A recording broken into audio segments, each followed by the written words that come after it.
तू अजूनही मला चुकीचं समजतेस. तुला जर इतकी भीती वाटत असेल आणि तुला माझ्या इंटेन्शन्सवर डाऊट येत असेल तर सॉरी टू से दिस, पण हे रिलेशन कंटिन्यू करण्यात काही पॉइंट नाहीये. आपण थांबूया.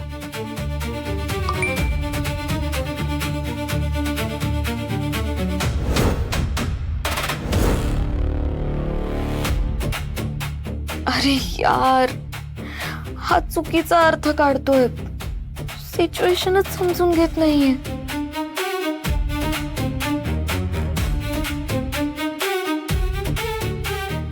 Salil please try to understand. मला असं काहीच म्हणायचं नव्हतं. Please don't misunderstand. मला कळतंय निकी, आणि यात तुझी काहीच चूक नाहीये. मी कितीही ओरडून सांगितलं ना की मी बदललोय, तरी माझ्यावर कोणी विश्वास ठेवणार नाही. कारण माझ्या सगळ्यात जवळची व्यक्तीच अजून माझ्याबद्दल डाऊटफुल आहे. No no no Salil, I really trust you and I mean it. Okay, जाऊया आपण.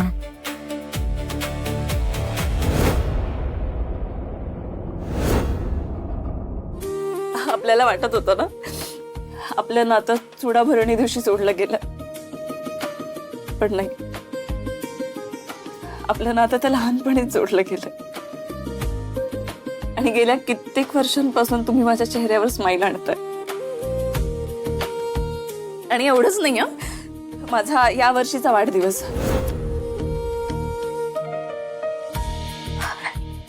केक? गुरुजी, तुम्हाला कसं माहित आज माझा वाढदिवस आहे ते? अगं, हा केक आहे ना, हा एका भक्ताने बाप्पाला नैवेद्य म्हणून ठेवला. कोणाच्या तरी वाढदिवसाचा शकून म्हणून ठेवला असेल. त्याने केक ठेवला आणि लगेच तू आलीस. हा बाप्पाचा संकेत वाटतो मला. या वर्षीच्या वाढदिवशी पण तुम्ही देवळात तो मावा केक ठेवला होता ना, गुरुजी ती मलाच दिला होता. तुमची इच्छा असेल त्या व्यक्तीकडून हा केक कापून घ्या. नक्की. हो, मी त्यांना सांगितलं होतं तुम्हाला योग्य वाटेल अशा व्यक्तीला तो केक द्या म्हणून. आपली ओळख नसतानाही तुम्ही दरवर्षी माझा वाढदिवस साजरा केला तो. त्यामुळे तुमचा या वर्षीचा वाढदिवस स्पेशल करण्याची जबाबदारी माझी. मी शब्द देते तुम्हाला, तुमचा या वर्षीचा वाढदिवस तुम्हाला आयुष्यभर लक्षात राहील.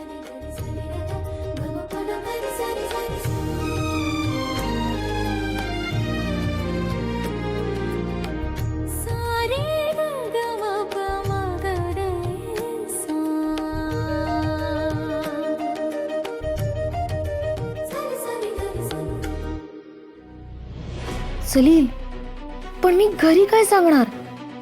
माझ्या प्रॅक्टिसला जायचे याचे टायमिंग फिक्स आहेत. मग चुकून जर आपल्याला यायला जास्त लेट झाला तर घरचे काळजी करतील ना. सगळ्यांचेच फोन यायला सुरुवात होतील आणि मी खोटं नाही बोलू शकणार कोणाशी. नॉट टू वरी. क्रिकेटच्या प्रॅक्टिस सेशनसाठी बाहेर पडतेस असं सांग आणि निघतानाच यायला उशीर होईल हे पण सांग. घरातून बाहेर पडलीस की मोबाईल स्विच ऑफ करून टाक, म्हणजे कोणी काही विचारायचं आणि तू काही सांगायचा प्रश्नच येणार नाही. आणि तू माझ्याबरोबरच आहेस म्हणजे सेफच असणार आहेस ना. मी तुला वेळेत घरी सोडेन.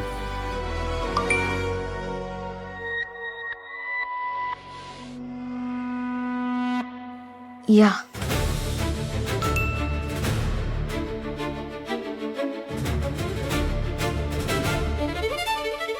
आता तरी डन ना मग.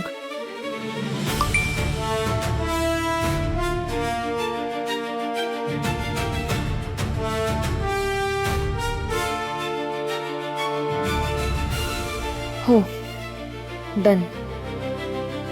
बाय.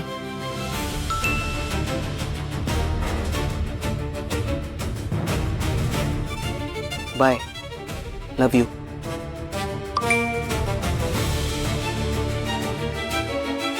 Love you to.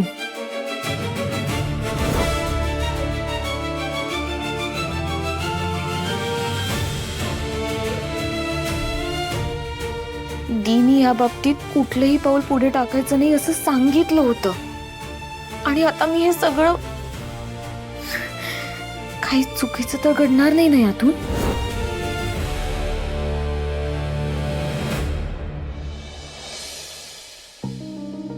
पप्पा द्या. वहिनी.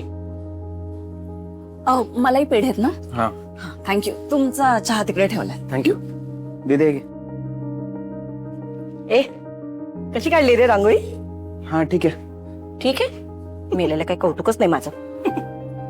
अगं रंग भर ना, रंग भर. नुसतीच रांगोळी काढतेस तू. ते ग. आई, हे काय मध्येच औक्षणाचं काढलंयस ग तू? इतकी वर्ष तर कधी काही केलं नाहीस. मी नाही काढलं ग, तुझ्या बायकोच्या सुपीक डोक्यातून आलेलं आहे. ती करते तर करू दे.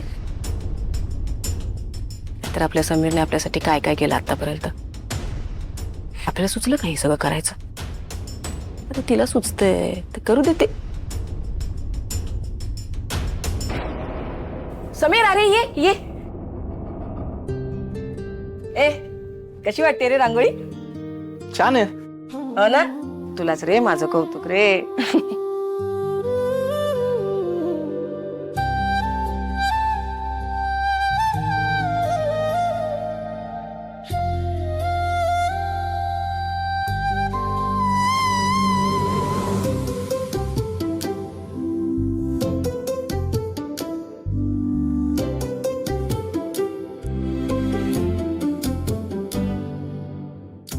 चल बस झाली.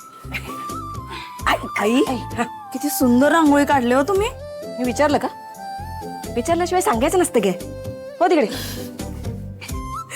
अरे सलील उभा काय, फोटो बिटो काढ ना. नुसता गेम खेळायचा बस. हा ए रांगोळीचा काढायला पाहिजे होता फोटो. नको नको राहू दे आता बस. असं उठायचं नसतं. अरे इकडून काढ जरा, इकडून काढ. ज्याचा वाढदिवस आहे त्याचा फोटो येऊ दे. ओवाळणाऱ्याचा नको. आणि तुम्ही अहो उभे तरी राहा. आई बास ग. बरोबर. अगो बाई दे दे अंगठी दे. औक्षणाला मागते. दर ती राहिली नाही का. आई तुम्ही औक्षण करून घ्या. मी नको ग बाई. हे सगळं तू केलंयस ना, तूच कर औक्षण. आई हो असं काय करता. यांनी हे जग तुमच्यामुळे पाहिलंय. मग पहिला मान तर आईचाच असायला हवा ना.